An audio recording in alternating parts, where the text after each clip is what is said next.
आतिश विशां, book 2, part 25।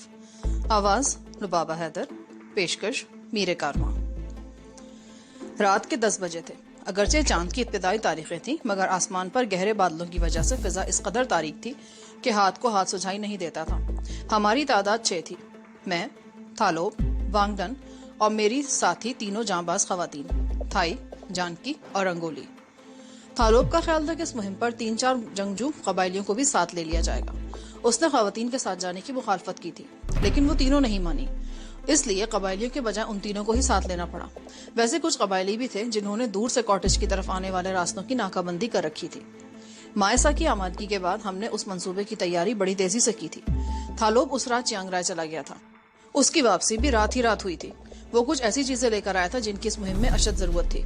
मायसा के लिए मखसूस तराश का एक लिबास, जिसके स्कर्ट की बेल्ट में लगे हुए 2 बटनों में बहुत छोटे लेकिन निहायत ताकतवर डिक्टाफोन लगे हुए थे। एक डिक्टाफोन रंगसंत को भी दिया गया, जो उसे उस कमरे में किसी जगह लगाना था जहां मीटिंग होने वाली थी।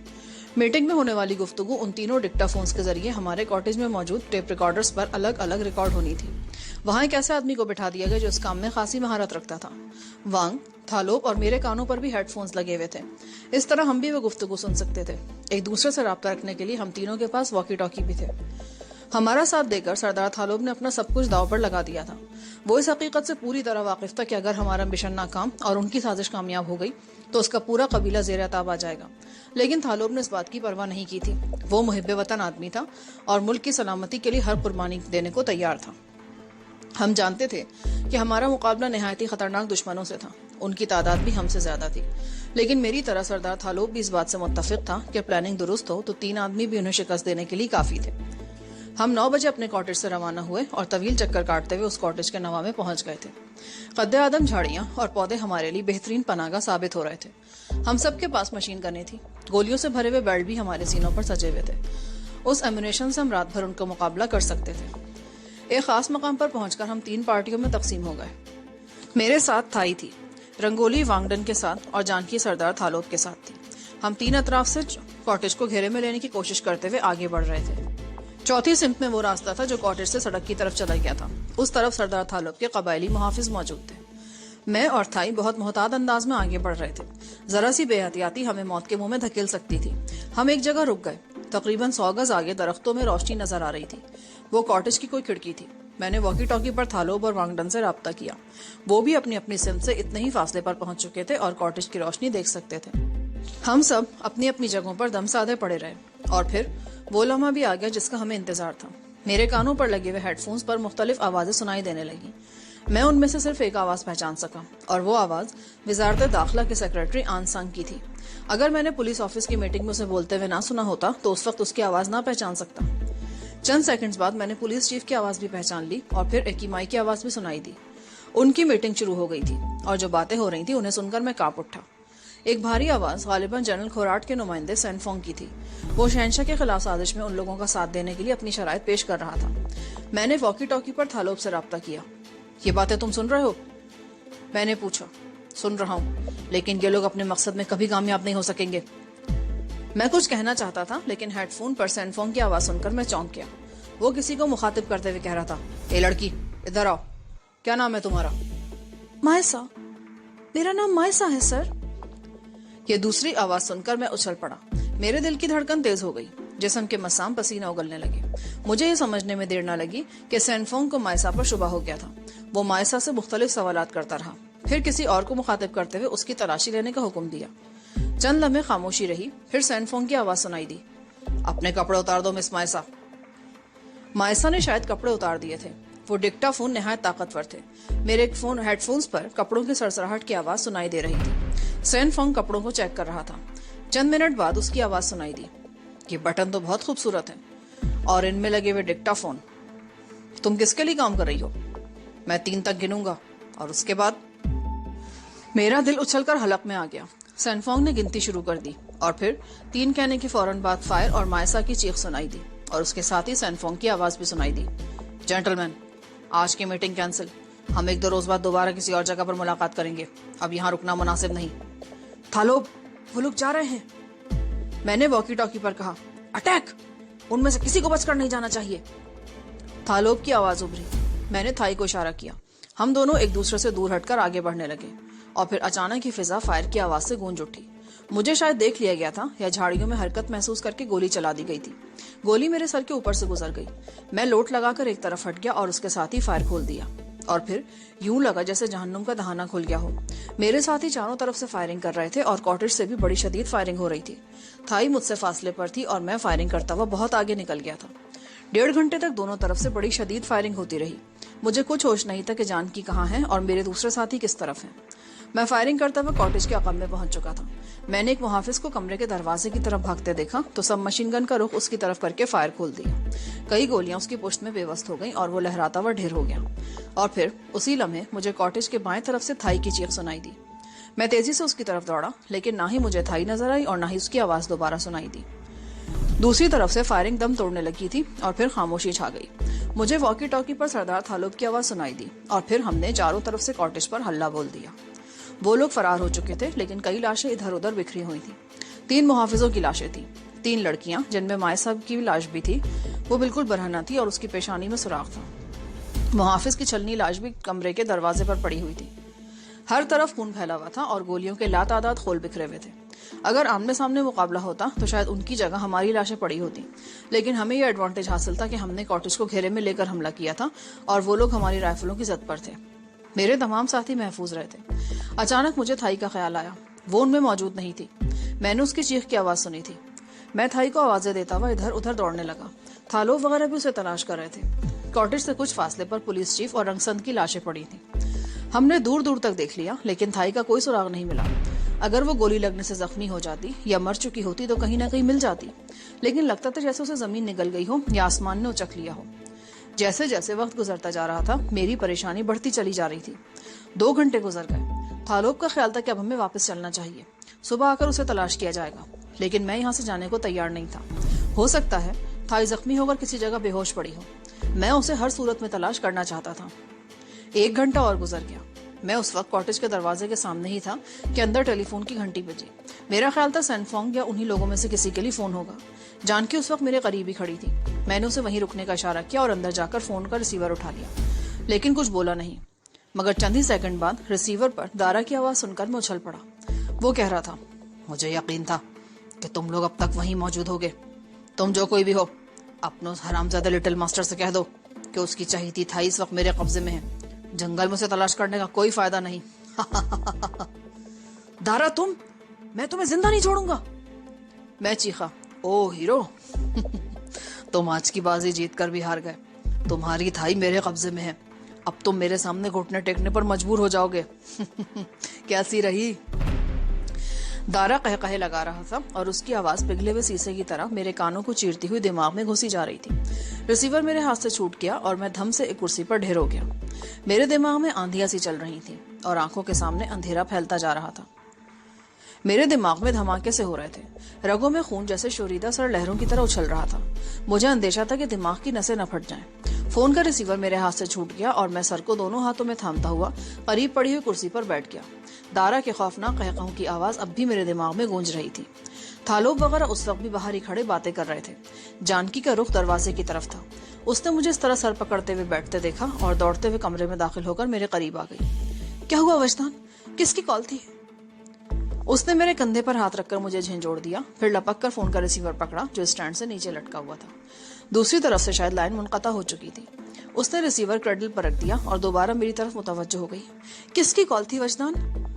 دارا. تھائی اس وقت دارا کے قبضے میں ہے. کیا؟ جانکی اس قدر زور سے چیخی کہ باہر کھڑے ہوئے تھالوب وغیرہ بھی مڑ کر اس کی طرف دیکھنے لگے اور پھر دوسرے ہی لمحے وہ بھی تیز تیز قدم اٹھاتے کمرے میں آ گئے. کیا ہوا؟ تم چیخی کیوں تھی؟ تھالوب نے جانکی کو گھورا اور پھر میری طرف دیکھنے لگا. تمہیں کیا ہوا وجدان؟ طبیعت تو ٹھیک ہے نا؟ وہ لوگ تھائی کو اٹھا کر لے گئے ہیں اور تھائی اس وقت دارا جیسے درندے کے قبضے میں ہے. جانکی بولی. کیا؟ تمہیں کیسے پتا چلا؟ ہم تو اسے کچھ دیر پہلے فون کی گھنٹی بجی تھی. اس بار جانکی کے بجائے میں نے کہا. میں سمجھا کہ سینفنگ وغیرہ میں سے کسی کی کال ہوگی. میں نے ریسیور اٹھایا تو دارا کی آواز سنائی دی. وہ کہہ رہا تھا کہ تھائی اس کے قبضے میں ہے اور اب وہ مجھے اپنے سامنے گھٹنے ٹیکنے پر مجبور کر دے گا. اوہ، کہیں وہ بلف تو نہیں کرا؟ نہیں، وہ اس معاملے میں بلف نہیں کر سکتا. ہم تھائی کو دور دور تک تلاش کر چکے ہیں. اگر وہ زخمی ہو کر کہیں بے ہوش بھی پڑی ہوتی तो अब तक उसे होश आ चुका होता और हमारी आवाज सुनकर वो जवाब जरूर देती। इसका मतलब है कि तारा झूठ नहीं बोल रहा। यहाँ से भागते हुए थाई उनके हाथ लग गई होगी और अब वो थाई के जरिए हमें ब्लैकमेल करने की कोशिश करेगा, पर हम उसकी कोशिश कामयाब नहीं होने देंगे। उसे थाई को छोड़ना होगा बगैर कोई नुकसान पहुंचाए। तुम दारा को नहीं जानते था लोग, वो निहायत बेजमीर और दुनिया का घटिया तरीन शख्स है, इंसान के रूप में भेड़िया। वो थाई को पहले भी नुकसान पहुंचा चुका है और अब भी किसी ऐसी हरकत से वो बाज नहीं आएगा। तुम फिक्र मत करो वजदान, अब अगर थाई को कोई नुकसान पहुंचा ना तो मैं दारा का वो हशर करूंगा कि आइंदा वैसी कोई हरकत करने के काबिल नहीं रहेगा। रंगोली और वांग खामोशी से हमारी बातें सुन रहे थे। फिर रंगोली ने आगे बढ़कर मुझे बाजू से पकड़कर उठा दिया। अब यहाँ वक्त जाया करने का कोई फायदा नहीं है, हमें वापस जाकर इत्मीनान और सुकून से कोई प्लानिंग करनी होगी। रंगोली ठीक कहती है वजदान, सरदार थालोब ने कहा और आगे बढ़कर मेरे कंधे पर हाथ रख दिया। मुझे थाई से तुम्हारी जज्बाती वाबस्तगी का बहुत पहले अंदाजा हो गया था, लेकिन इस तरह मायूस होने से कुछ हासिल नहीं होगा। मैं जानता हूँ तुम एक बहादुर लड़के हो और बड़े से बड़े तूफान से टकरा जाने का हौसला भी रखते हो। वैसे मैं तुमसे वादा करता हूँ कि अगर थाई को कोई नुकसान पहुंचा तो मैं दारा को पागल कुत्तों से नचवा दूंगा। हम कमरे से बाहर आ गए और फिर अचानक वांगडन की बात ने हम सबको चौंका दिया। पहले हमने जिस कॉटेज को आग लगाई थी उसमें गोला बारूद भरा हुआ था। हो सकता है इस कॉटेज के नीचे भी कोई तहखाना हो जिसमें। वांगडन की बात में खासा वजन था। हम एक बार फिर कॉटेज के अंदर आ गए और घूम फिर कर तलाशी लेने लगे। एक कमरे से 3 चाइनीज ऑटोमेटिक राइफल्स और कई भरे हुए मैगजीन तो बरामद हुए, पर किसी तहखाने का सुराग ना मिला। फर्श और दीवारों के एक एक इंच हिस्से को ठोक बजाकर देखा गया, मगर कोई ऐसी जगह नहीं मिली जहां तहखाने के रास्ते का शुबा होता। मजीद वक्त ज़ाया करने का कोई फायदा नहीं था। हमने वापसी का फैसला कर लिया। तीनों चाइनीज राइफलों और भरे हुए मैगजीन्स पर कब्जा कर लिया गया। वापस जाते हुए मैं मायसा की लाश के करीब रुक गया। गोली उसकी पेशानी पर मारी गई थी। उसका आधा चेहरा खून से तर था, बल्कि ये कहना मुनासिब होगा कि पेशानी के जख्म से बहने वाला खून एक आंख और आधे चेहरे पर फैलकर जम गया था। गर्दन और उसके नीचे फर्श पर भी खून जमा हुआ था, जिसकी रंगत स्याह पड़ चुकी थी, जबकि बाकी आधा चेहरा बिल्कुल साफ था। उसकी एक आंख पूरी तरह खुली हुई थी। बेपनाह खौफ और कर्ब के तासुरात उसकी आंख में और चेहरे पर जैसे जमकर रह गए थे। वो बिल्कुल बरहना थी। उसका लिबास करीबी फर्श पर पड़ा हुआ था। मैंने वो लिबास उठा लिया। ब्लाउज और स्कर्ट की बेल्ट से वो बटन गायब थे जिनमें डिक्टाफोन लगाए गए थे, और जाहिर है ये बटन सैनफोंग नहीं निकाले होंगे। मुझे मायसा की मौत का बेहद अफसोस हुआ था। जब हम कॉटेज से रवाना हुए तो सफेदा शहर नमूदार होने लगा था, और जब हम अपने कॉटेज में पहुंचे तो सूरज तुलू हो चुका था। नर्म रुपहली धूप फैल रही थी। हम सब हॉल कमरे में आ गए। हमने अगरचे रात जाग कर गुजारी थी और बड़ी संगीन सूरत हाल से 2-4 होकर गुजारी थी, लेकिन थकन के आसार मुझे किसी के चेहरे पर नजर नहीं आ रहे थे। जानकी और रंगोली पर मुझे ज्यादा हैरत हो रही थी। वो खवातीन थी। औरत को आमतौर पर सनफे नाजुक समझा जाता है, और इसमें कोई शुबा नहीं कि मर्द के मुकाबले में औरत कहीं ज्यादा नाजुक अंदाम होती है और उससे कड़ी मेहनत और मुशक्कत की तवक्को नहीं रखी जा सकती। लेकिन मैंने बहुत सी ऐसी औरतें भी देखी हैं जो मर्दों से ज्यादा मेहनत करती हैं, और रंगोली, जानकी और थाई के हवाले से तजुर्बा कुछ और कह रहा था। ये बड़ी सख्त जान और दिलेर साबित हुई थी, और अब तक उन्होंने बड़ी कड़ी से कड़ी सूरत हाल का मुकाबला भी हौसलामंदी से किया था। दूसरी तरफ लूमा भी बहुत जिम्मेदार और फर्जशनास किस्म का आदमी साबित हुआ था। वो हर ऐसे मौके को ताड़ लिया करता था कि हमें किस चीज की जरूरत हो सकती है। उस वक्त भी उसने हमारी जरूरत का अंदाजा लगा लिया था, और चंद ही मिनट बाद उसने गरम गरम कॉफी हमारे सामने रख दी। चाय या कॉफी उस वक्त हमारी अहम तरीन जरूरत थी, और इसमें शुबा नहीं कि कॉफी बहुत खुश जायका और लजीज थी। लेकिन मेरा जहन थाई में उलझा हुआ था और मैं उस कॉफी से पूरी तरह लुत्फानंदोज नहीं हो पा रहा था। लूमा, जोजी कहाँ है? बुलाओ उसे। थालोब ने लूमा से कहा। जोजी वांगडन के क्वार्टर में है, मैं अभी उसे बुलाता हूँ बॉस। लूमा ये कहते हुए बाहर निकल गया। जोजी वो वायरलेस ऑपरेटर था जिसे डिक्टाफोन पर होने वाली गुफ्तगू रिकॉर्ड करने की जिम्मेदारी सौंपी गई थी। चंद ही मिनट बाद जोजी आ गया। वो अधेड़ उम्र दुबला पतला सा आदमी था। उसकी आंखें सुर्ख हो रही थी, शायद उसे सोते में से जगाया गया था। उसके एक हाथ में टेप रिकॉर्डर था और दूसरे में ऑडियो कैसेट। तुमने कुछ काम भी किया था या सो गए थे? सरदार थालोब ने उसे घूरा। उनकी सारी गुफ्तगू रिकॉर्ड कर ली है सरदार। जब उस लड़की के लिबास में डिक्टाफोन का राज फाश हो गया और उसके बाद फायरिंग शुरू हुई तो रिकॉर्डर उसके बाद भी बहुत देर तक ऑन रहा था। उसके बाद तो सिर्फ फायरिंग और चीखने की आवाजें रिकॉर्ड होती रही। मैं भी आपको टेप सुनाता हूँ। जोजी ने टेप रिकॉर्डर मेज पर रखकर उसका प्लग दीवार के सॉकेट में लगाया और कैसेट लगाकर प्ले का बटन दबा दिया। चंद लम्हों तक सरसराहट की आवाज सुनाई देती रही, फिर रंगसंत की आवाज सुनाई दी। वो मायसा और गालिबन दूसरी लड़कियों को भी मुखातिब करते हुए उन्हें हिदायत दे रही थी कि उन्हें मेहमानों को किस तरह खुश करना है। ये आम लोग नहीं है जो चंद बात पर तुम लोगों को टरखा देंगे। یہ بہت ہی خاص قسم کے لوگ ہیں، اسی لیے تم لوگوں کا انتخاب بھی خاص طور پر کیا گیا ہے۔ اگر وہ لوگ تمہاری خدمات سے خوش ہو گئے تو تم سب کی قسمتیں بدل جائیں گی۔ رنگ سند کہہ رہی تھی۔ اس کے بعد خاموشی چھا جاتی ہے۔ کبھی مختلف آوازیں سنائی دینے لگتی ہیں اور بالآخر وہ گفتگو بھی سامنے آ گئی جس کا انتظار تھا۔ سین فونگ، آنگ سانگ، ایکی مائی، پولیس چیف اور دوسرے لوگوں کی آوازیں صاف طور پر پہچانی جا رہی تھیں۔ ان کی گفتگو سے یہ بات واضح ہو گئی تھی کہ شہنشاہ کے خلاف سازش طے پا چکی ہے اور ہر شخص اس سازش کی کامیابی کی صورت میں اپنے حصے اور مراد کا تعین کر رہا تھا۔ البتہ یہ بات ابھی تک سامنے نہیں آئی تھی کہ اس سازش پر عمل کب اور کس طرح کیا جائے گا، کیونکہ اسی دوران میں ڈکٹا فون کا راز کھل گیا تھا اور آگے گفتگو ختم ہو گئی تھی اور اس کے کچھ ہی دیر بعد شدید فائرنگ اور چیخوں کی آوازیں سنائی دینے لگی تھیں۔ تھالوب کے اشارے پر جوجی نے ٹیپ ریکارڈر بند کر دیا۔ میرا خیال ہے اس سازش کو بے نقاب کرنے کے لیے یہ ٹیپ کافی ہے۔ اس میں ان چند بڑے بڑے لوگوں کے نام بھی آ گئے ہیں جو اس سازش میں شریک ہیں۔ حکومت انہیں حراست میں لے کر سب کچھ معلوم کر سکتی ہے۔ میں نہیں جانتا کہ تمہارے ملک میں عدالت اس ٹیپ کو شہادت کے طور پر تسلیم کرے گی یا نہیں، لیکن میرے خیال میں یہ کیس فوری طور پر عدالت میں تو نہیں جائے گا۔ سردار تھالوب نے میری بات کاٹتے ہوئے کہا، اس میں ان چند لوگوں کی اپنی آوازیں بھی شامل ہیں جو اس سازش کے تانے بانے میں شامل ہیں۔ سب سے پہلے تو انہیں حراست میں لے لیا جائے گا اور اس کے بعد ہی بات آگے بڑھے گی۔ عدالت میں کیس جانا تو بہت بات کی بات ہے، اور یہ بات بھی وثوق سے نہیں کہی جا سکتی کہ یہ کیس عدالت میں جائے گا یا سازشیوں کو فوری طور پر فائرنگ اسکواڈ کے حوالے کر دیا جائے گا۔ تو پھر کیا خیال ہے تمہارا؟ بات تو بالکل صاف ہے۔ مہاراج کو فون پر صورتحال سے آگاہ کر دو، زیادہ تاخیر مناسب نہیں ہوگی۔ مہاراج شہنشاہ کے کزن رتنا کوسن کو بتا دیں گے، وہ جو فیصلہ کریں گے اسی پر عمل کیا جائے گا۔ تھالوب نے کہا، یہی مناسب ہوگا تھالوب، تاخیر واقعی خطرناک ثابت ہو سکتی ہے۔ میں بھی مہاراج کو کال کرتا ہوں۔ سردار تھالوب نے وانگ کو اشارہ کیا کہ ٹیلی فون اسٹینڈ سے اٹھا کر ہمارے سامنے سینٹر ٹیبل پر رکھ دیا جائے۔ وانگڈن نے آگے بڑھ کر فون اٹھانے کے لیے ہاتھ بڑھایا ہی تھا کہ فون کی گھنٹی بج اٹھی۔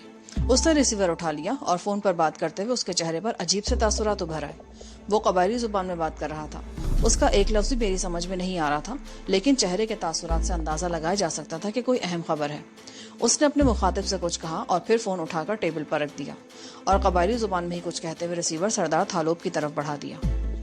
تھالوب بھی 5 منٹ تک بات کرتا رہا، پھر ریسیور رکھ دیا اور میری طرف دیکھتے ہوئے بولا، میرے ایک آدمی کا فون تھا جنہیں رات کو اس کاٹیج کی ناکہ بندی پر لگا رکھا تھا میں نے۔ انہوں نے ایک عورت کو زخمی حالت میں جنگل سے پکڑا ہے، لیکن اسے وہ یہاں نہیں لا سکتے کیونکہ پولیس اس علاقے میں چاروں طرف پھیل چکی ہے۔ وہ اس وقت کہاں ہے؟ اس زخمی عورت کو تو وہاں سے تقریباً 6 کلومیٹر دور چند گھروں پر مشتمل ایک بستی میں لے گئے ہیں، اور یہ آدمی گولڈن ٹرائنگل روڈ پر لگے ہوئے ایک فون بوتھ سے بات کر رہا تھا۔ انہوں نے معلوم نہیں کیا کہ وہ عورت کون ہے؟ انہوں نے پوچھنے کی کوشش تو کی تھی، لیکن اس نے اپنا نام نہیں بتایا۔ البتہ یہ ضرور کہا کہ وہ ایک سرکاری آفیسر ہے، اور اگر اسے حفاظت اور رازداری سے شہر پہنچا دیا جائے نا تو وہ ان قبائلیوں کو منہ مانگا انعام دے گی۔ ایکی مائی، میرے منہ سے بے اختیار نکلا۔ تمہارا اندازہ درست ہو سکتا ہے، لیکن ضروری نہیں کہ وہ ایکی مائی ہو۔ رات کو اس کاٹیج میں رنگ سند بھی تو موجود تھی جو ماری گئی۔ ہو سکتا ہے کوئی اور مقامی خاتون آفیسر بھی ہو۔ ان دونوں تواشوں میں سے بھی کوئی ہو سکتی ہے جو رات کو بچ نکلنے میں کامیاب ہو گئی تھی۔ ہو سکتا ہے قبائلیوں پر روب جھاڑنے کے لیے وہ اپنے آپ کو سرکاری آفیسر بتا رہی ہو۔ بہرحال میں اس بستی تک جا رہا ہوں۔ میں بھی تمہارے ساتھ چلوں گا سردار۔ تھالوب چند لمحے میری طرف دیکھتا رہا، پھر اسبات میں گردن ہلاتے ہوئے بولا، ٹھیک ہے، لیکن اس سے پہلے مہاراج کو صورتحال سے آگاہ کر دو۔ میں نے فون کا ریسیور اٹھایا اور بینکاک کا کوڈ ملا کر وارڈ ٹریمنٹ کا نمبر ملانے لگا۔ کال ریسیو ہونے میں زیادہ دیر نہیں لگی، لیکن مہاراج اس وقت خانقاہ میں موجود نہیں تھے۔ میں نے جمنازیم کا نمبر ملایا، وہاں بھی نہ تو مہاراج تھے اور نہ ہی ماسٹر ہوچن۔ میں نے ریسیور رکھ دیا اور تھالوب کو صورتحال سے آگاہ کرنے لگا۔ ٹھیک ہے، واپس آ کر فون کر لیں گے۔ اس دوران میں یہ بھی پتہ چل جائے گا کہ پکڑے جانے والی عورت کون ہے۔ تھالوب نے وانگڈن کو وہیں رکنے کے لیے کہہ دیا، لیکن وہ باہر جیپ تک ہمارے ساتھ آیا۔ اس نے 2 آٹومیٹک رائفلیں اور 2 فازل میگزین جیپ میں رکھ دیے تھے۔ میرا خیال ہے کہ ہمیں ایک بار پھر گولڈن ٹرائنگل روڈ کی طرف جانا پڑے گا، لیکن جیپ اس طرف جانے کی بجائے دائیں طرف مڑ گئی۔ اس طرف؟ گولڈن ٹرائنگل روڈ پر اس وقت پولیس کی بھرمار ہوگی۔ تھالوب نے میری بات کاٹ دی۔ ہمیں پولیس سے کوئی خطرہ تو نہیں، پر میں ان کی نظروں میں آنا نہیں چاہتا۔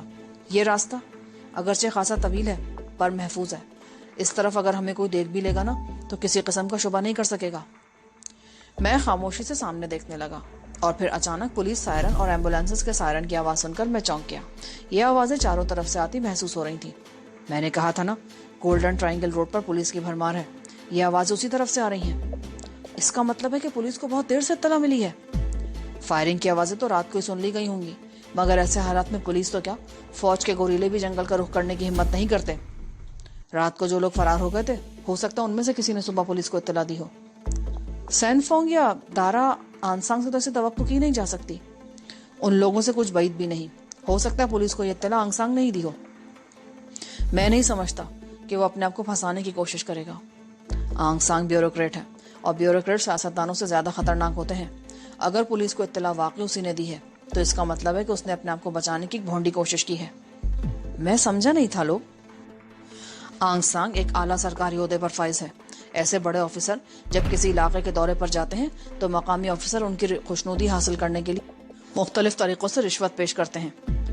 आंसांग कह सकता है कि पुलिस चीफ ने उनके लिए पिकनिक का प्रोग्राम बनाया था। ऐसे प्रोग्रामों में खूबसूरत लड़कियां जरूर शामिल होती हैं। अब कहानी कुछ यूं होगी कि वो लोग इस कॉटेज में पिकनिक मना रहे थे कि रात को डाकुओं ने हमला कर दिया, जिसमें पुलिस चीफ और चंद और दूसरे लोग मारे गए। लेकिन किस तरह वो अपनी गर्दन नहीं फंसा लेगा? उसे पता चल गया था कि मायसा के लिबास में डिक्टाफोन छुपे हुए थे और उनकी बातें कहीं सुनी जा रही होंगी। ये तो उसके वहमो गुमान में भी नहीं होगा कि उनकी बातें रिकॉर्ड हो चुकी हैं। ऐसे लोग बाज़ औक़ात अपनी हद से बढ़ी हुई खुद-एतमादी से भी धोखा खा जाते हैं। वो इतना तो जरूर जानता होगा कि साजिश वाली बात सामने आ जाएगी।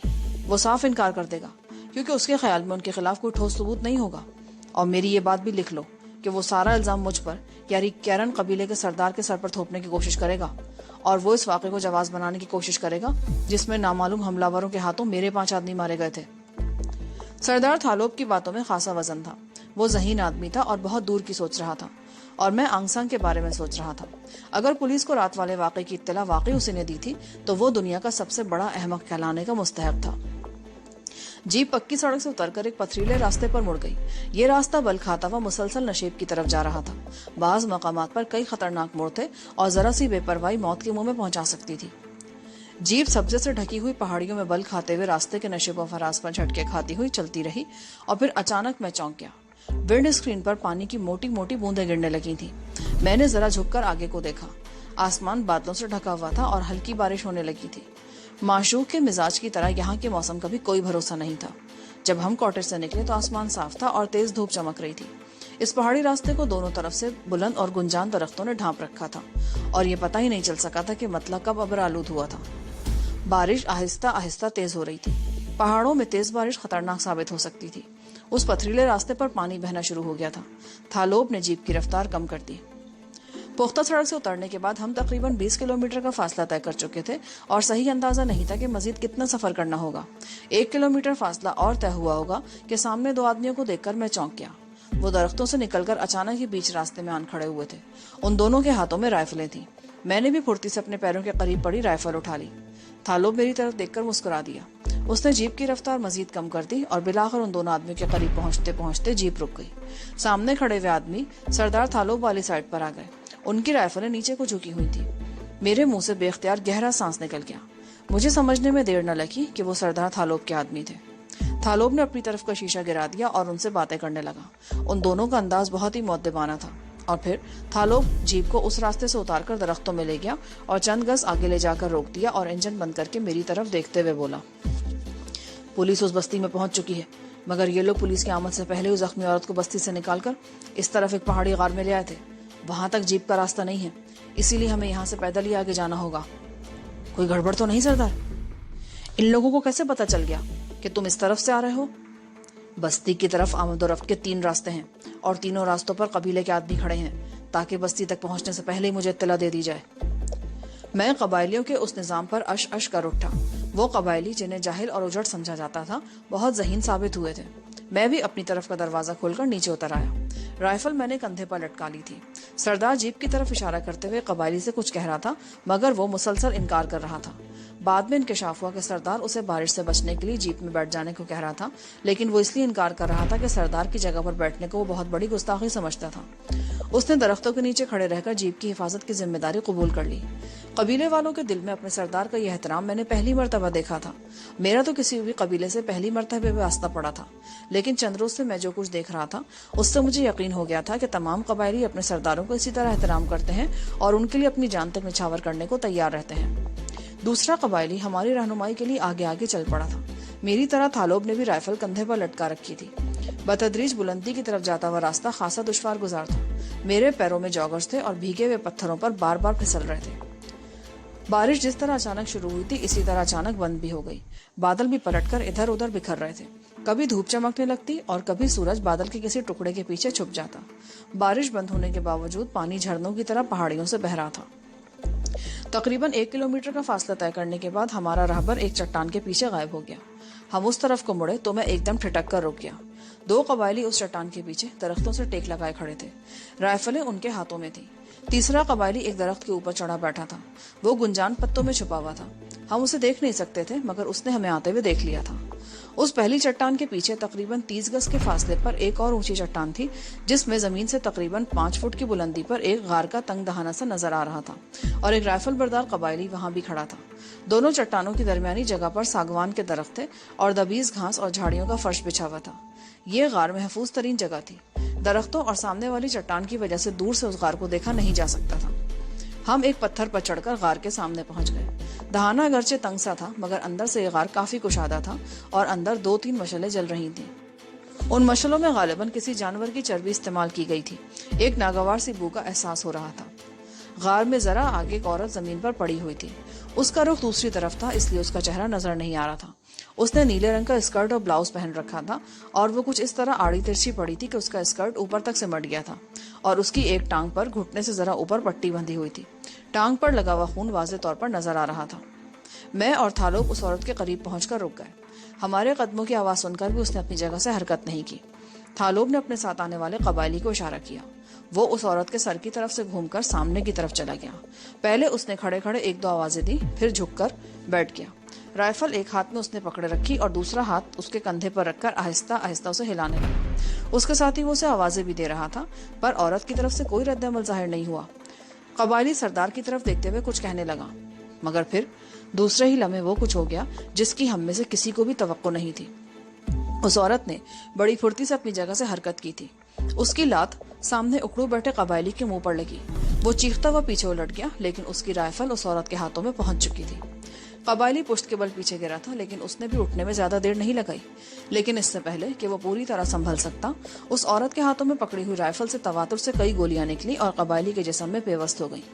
गार गोलियों की तड़तड़ाहट और कबायली की चीखों से गूंज उठा। ये सब कुछ इस कदर अचानक हुआ कि हमें कुछ भी समझने का मौका ही नहीं मिल सका, और जब समझे तो वक्त गुजर चुका था। उस औरत ने बड़ी फुर्ती का मुजाहरा करते हुए मुझे और थालोब को राइफल की जद पर ले लिया था। उस औरत का चेहरा अब हमारे सामने था और उसे देखकर हम दोनों चौंके बिना न रह सके। वो एकी माई थी। अपनी राइफलें कंधों से उतार कर फेंक दो। एकी माई के हलक से बिल्ली जैसी गुर्राहट निकली। वो बहुत हसीन औरत थी, लेकिन उस वक्त उसके चेहरे पर बेपनाह सफाकी नजर आ रही थी। मैंने थालोब की तरफ देखा और फिर हम दोनों ने अपनी अपनी राइफलें कंधों से उतार कर फेंक दी।